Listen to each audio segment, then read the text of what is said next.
Hello, learners. Welcome back to Wizartist. Today, we are going to be studying Class 8 Physics, Chapter 12, Some Natural Phenomenon.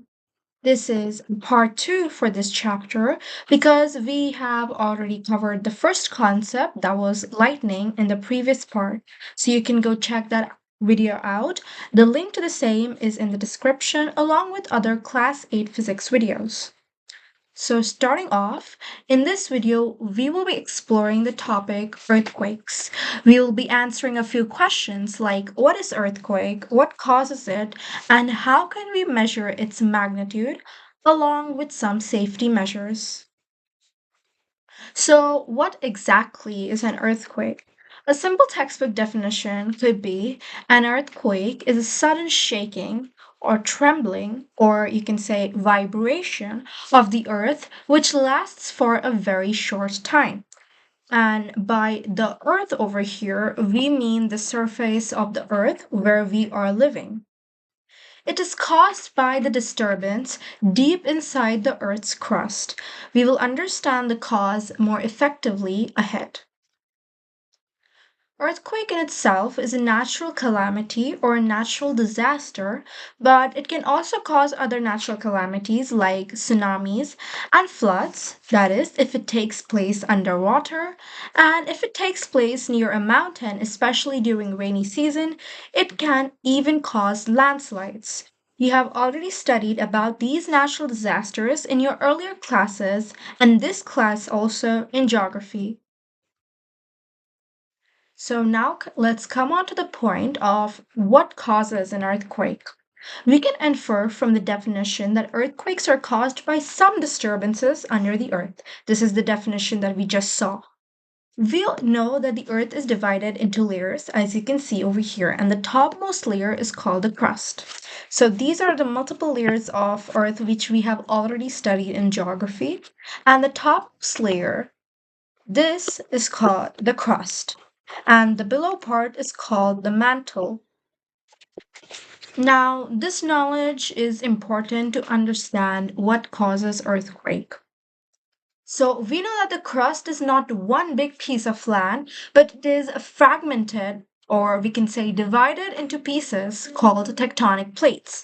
So, like when we hear the word crust and it being the topmost layer of earth, we think that it is one big chunk, one big piece of land, but that is not true. Instead, the crust is divided into small pieces or fragments called tectonic plates. These tectonic plates float on the mantle's magma. So this layer that we just understood about, it comprises of molten magma. And these tectonic plates float on the magma in a similar way how light objects float on water. So here also tectonic plates float on magma.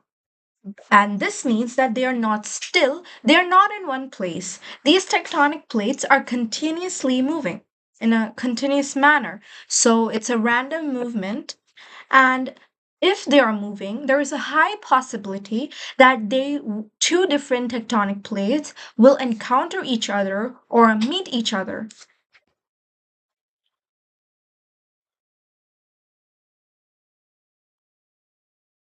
In the case where two tectonic plates meet each other, there are two possibilities.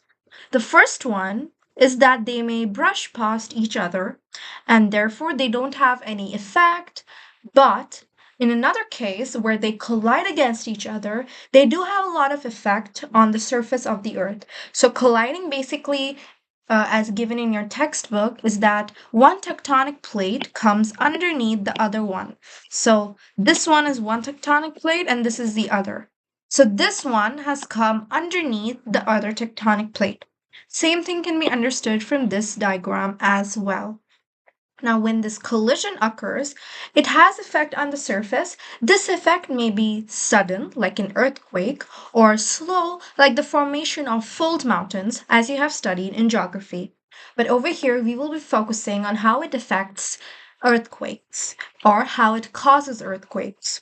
So, like we just understood, when two such tectonic plates collide against each other, there are vibrations, or tremors that travel to the surface of Earth and cause the disturbances that we understand as earthquake. So these two tectonic plates are colliding over here, and when they collide, you can see that there are a few vibrations like this. And because of the vibrations, these vibrations travel to the surface, and when they travel to the surface, they cause some effect. Like we studied in the chapter sound, vibrations of particles caused sound. Instead, over here, there is vibration of tectonic plates of the Earth's surface, and this causes earthquakes. Now, despite having the knowledge how earthquake occurs, we do not have the technological advancement to predict when and where the next earthquake might occur. So we can say that earthquakes are unpredictable. Collision of tectonic plates, like we study right now, is the major reason for most earthquakes happening around the Earth. But it's not the only reason. There are a few other reasons as well that may cause earthquakes, like volcanic eruptions, being hit by a meteor, or underground nuclear explosions, usually done for testing nuclear bombs. These three are rare occurrences, and that's why we say that collision of tectonic plates is a major reason. But these three here are exceptions. Now let's have a look at another concept, which is seismic zones. The word seismic means any term or concept related to earthquakes. The boundaries of the crust's plates are weak zones where earthquakes are more likely to occur. The weak zones, also known as seismic or fault zones. So, simply let's understand this visually. So, suppose these are a few tectonic plates. Right. So, let's consider this house to be some place, and let's consider this house to be another place. All right. Now, if we notice, this house is located to the boundary, that is, this part of this tectonic plate. But if we have a look at this house or place and compare its distance between the borders or edges, we can see there is a large difference. So, from these two places and their distance from the edge or the border, we can infer that this house or this place has a bigger threat or more probability of facing an earthquake compared to this house. All right. So it can be understood that such places on Earth that are located on top of the boundary or border or edge of a tectonic plate is having a higher probability of facing earthquakes. They are more prone to earthquakes. Such places are called weak zones, earthquake prone zones, fault zones, of etc. And of course, their proper or specific term is seismic zones. So I've just listed a bunch of synonyms for this, so it can be asked in different ways, like define seismic zones or define fault zones, etc. This concept helps us understand why some areas on Earth are more prone to earthquakes compared to others. In India, Kashmir, western and central Himalayas, the whole of northeast, Ran of Kutch, Rajasthan, and the Gangetic Plain, and some areas of South India have a higher probability of earthquake. That means these are the seismic zones located in India. Now, it's not easy to learn all of these names, so we can take a visual by imagining the map of India and then marking it like this. So we have the top part, that is, this part is Kashmir, and this is western and central Himalayas, and the whole of northeast. Then we can come over here where we have Rajasthan, Run of Kutch. And as well, if we extend it a bit down below, we also get South India. And then we can come a bit down over here and we get some areas of the Ganga Plain. So in this way, you can imagine the map of India and remember these places. To revise once again, the top part we can take, and this can be Kashmir, some western and central Himalayas, whole of northeast, and then over here we have the Gangetic Plains. Over this side, it is Rajasthan, Ran of Kutch, and some areas of South India. All right. Now let's understand how can we measure the magnitude of an earthquake. That means how strong was the earthquake and how much vibration did it cause. And also it helps us understand how much destruction did it cause. An earthquake is measured in Richter scale, which ranges from 1 to 10.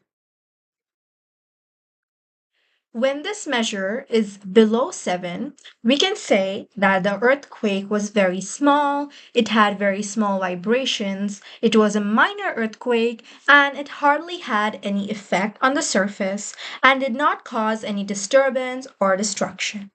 On the other hand, if the value of the Richter scale magnitude is above 7, we can say it was a major earthquake. It means it had a lot of vibrations and it caused a lot of destruction. Now, we all know that earthquakes can be very dangerous, and therefore we should know how to protect ourselves from this phenomenon. It is essential to make seismic zones quake safe, especially for the safety of people living there, because there is a higher probability of an earthquake happening anytime in those areas. For a quake safe structure, we must consult qualified architects and structural engineers. In highly seismic areas, the use of mud or timber is better than using heavy construction materials like concrete. Keep the roofs as light as possible in case the structure falls, so the damage will not be heavy as the roof is light. It is better if the cupboards and shelves are fixed to the wall so that they do not fall off easily in case an earthquake occurs. Be careful where you hang wall clocks, photo frames, water heaters, etc., so that in the event of an earthquake, they do not fall on people and cause harm. Since some buildings may catch fire due to an earthquake, it is necessary that all buildings, especially tall ones, have firefighting equipment in working order. Now, these safety precautions are therefore making seismic zones quake safe. What about personal safety? Suppose if you are at your home and an earthquake comes, take shelter under a table and stay there till the shaking stops. The tall and heavy objects are dangerous, and therefore you must stay away from them as they may fall on you and cause injuries. Now, suppose in the event that you are sleeping in your bed and an earthquake comes, do not get up, do not get stressed. You can protect yourself by placing a pillow on your head and calm down. You do not need to get up and get your nerves all worked up because being stressed will only lead to more harm. What if you are not at your home and outdoors? If you are outdoors, then it is very important to find a clear spot away from buildings, trees, and overhead power lines. Or if you are in a car or a bus traveling, do not come out. Ask the driver to drive slowly to a clear spot and don't come out till the tremors or the vibration of the earthquake stop. Any commotion and chaos may only lead to more loss. And that was it for this chapter. Now it's time for homework, and this question is taken from your NCERT, which is very important for practice. The question is simple. You have to write T against true and F against false in the following statements. These are the statements. You can note them down and solve the question as a revision. These questions are from the concept of the previous video as well as this one, and I have discussed all of the related concepts. And that's it for this video. If you liked it, don't forget to like, share, and subscribe. Until next time, bye bye.